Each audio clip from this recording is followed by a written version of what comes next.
এ বাবা, কি শীত হচ্ছে! এত শীতে কি বাঁচা যায়? এই শীতে মনে হয় আমি আর বাঁচবো না নে। দেখি শেষবারের মতো একটা রিলস করি।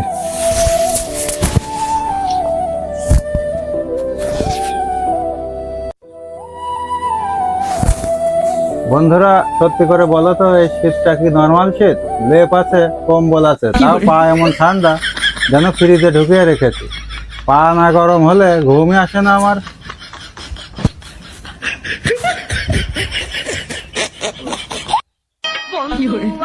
এই দেখো বন্ধুরা, ফেসবুকে কি লিখেছে। এই শীতে লেপের ভিতরে জুতা রাখুন, পা থাকবে গরম।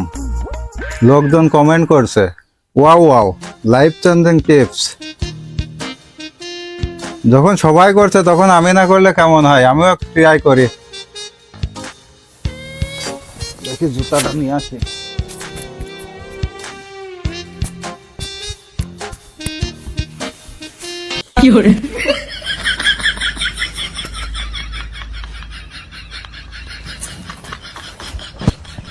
ওয়াও, পুরোটা কিন্তু মন্দ না।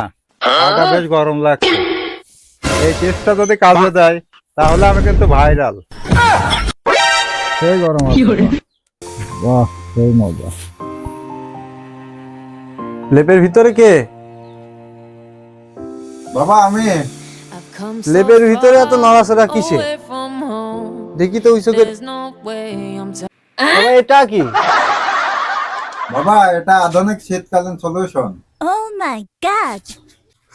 সলিউশন সে কি? বাবা, এটা সমস্যার আধুনিক ভার্সন।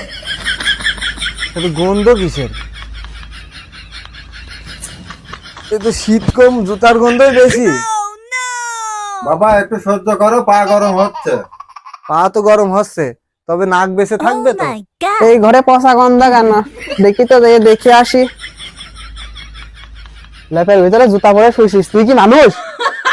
এটা বিজ্ঞান। এই বিজ্ঞান দরকার নেই, তুই এখনই জুতা ঘর থেকে বের কর। ঠিক আছে মা, জুতা এখনই বাইরে বের করছি। আর দর্শক, আপনাদের বলছি, সব ভাইরাল টিপস কাজে লাগাতে নেই। কিছু কিছু ভাইরাল টিপস আছে যেগুলো উপকারের থেকে ক্ষতি বেশি করে। আপনারা এগুলো থেকে সাবধান। ধন্যবাদ।